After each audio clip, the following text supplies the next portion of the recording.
Narmat se précipite sur le robinet pour remplir son bidon. Elle n'avait pas bu d'eau depuis 2 jours.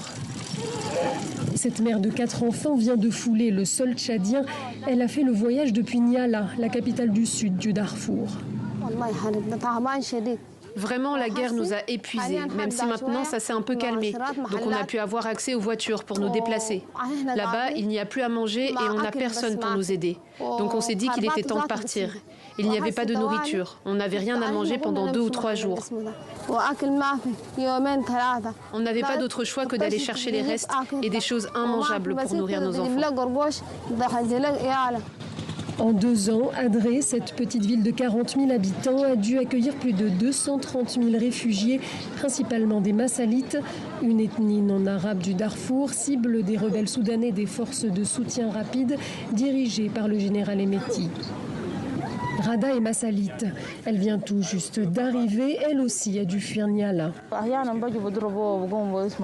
Parfois, ils viennent tirer et tuer la population. Parfois, il y a des avions des FSR et parfois ce sont ceux des autorités soudanaises. Quand ça bombarde, ils ne font pas la différence entre la population et l'ennemi. Tous les jours, des milliers de charrettes font des allers-retours entre les 2 villes frontalières, Adré côté tchadien et Adikong côté soudanais. Mahmoud, un Tchadien de 56 ans, fait partie des charretiers qui font la traversée quotidiennement. Il a amené les 2 femmes sur sa charrette et des réfugiés, il en a vu passer des milliers. Une fois au Soudan, les autorités présentes nous compliquent le passage. Quand tu arrives aux frontières, tu dois payer. Si tu ne payes pas, tu n'entres pas. Souvent, on nous accuse de transporter les gens de manière irrégulière, mais ce n'est pas vrai. On ne fait que les aider à traverser. Et puis, il y a des femmes qui viennent à pied, elles n'ont pas de quoi boire. Il n'y a plus d'eau du côté soudanais. Donc, quand je les récupère, elles sont assoiffées. La situation est dramatique.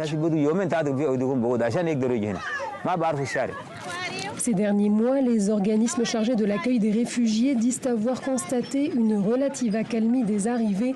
Désormais, les combats se concentrent à El Fasher et les humanitaires craignent une vague d'arrivées venant cette fois de l'est du Darfour.